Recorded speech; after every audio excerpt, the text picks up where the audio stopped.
Monsoon यंदा महाराष्ट्रात वेळेआधी आला आणि आल्या आल्याच त्यानं काही ठिकाणी धुमाकूळ घातला. पण पावसाचा वेग आता पुढच्या आठवडाभरात काहीसा ओसरण्याची शक्यता आहे. हवामान विभागाचा अंदाज काय सांगतो? जूनमध्ये पाऊस कसा असेल जाणून घेऊया.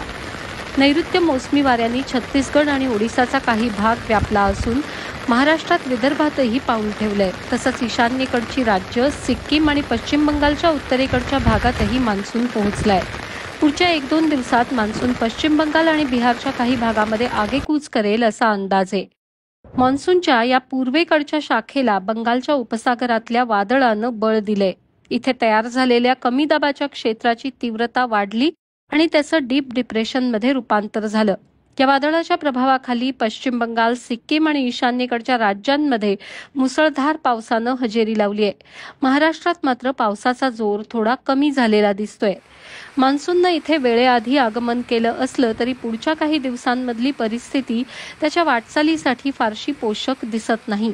29 मे रोजी विदर्भात पावसाची शक्यता पाहता गोंदिया, भंडारा, चंद्रपूर, गडचिरोली, बुलढाणा या जिल्ह्यांमध्ये ऑरेंज अलर्ट आहे, तर राज्यात इतर बहुतांश ठिकाणी येलो अलर्ट आहे.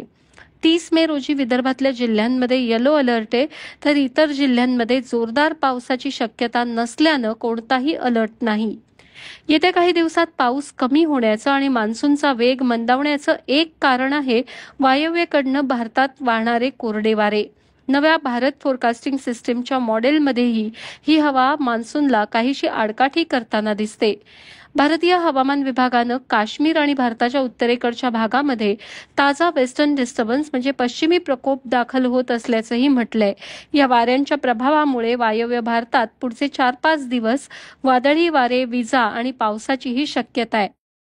30 मे नंतर मान्सूननं थोडी विश्रांती घेतली तरी जून महिन्यात राज्यात बहुतांश ठिकाणी एकूण पाऊस हा सरासरी एवढा किंवा सरासरीपेक्षा जास्त राहील असं हवामान विभागाचा सुधारित दीर्घकालीन अंदाज सांगतो.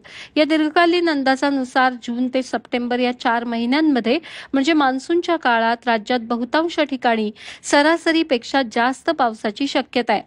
29 मे ते 5 जून दरम्यान कोकण आणि विदर्भाचा काही भाग वगळता राज्यात इतर ठिकाणी फारसा पाऊस अपेक्षित नाही, तर 5 जून ते 12 जून या कालावधीत राज्यात हवामान कोरडं राहण्याचीच शक्यता आहे. त्यानंतर मात्र मान्सून पुन्हा जोर धरेल अशी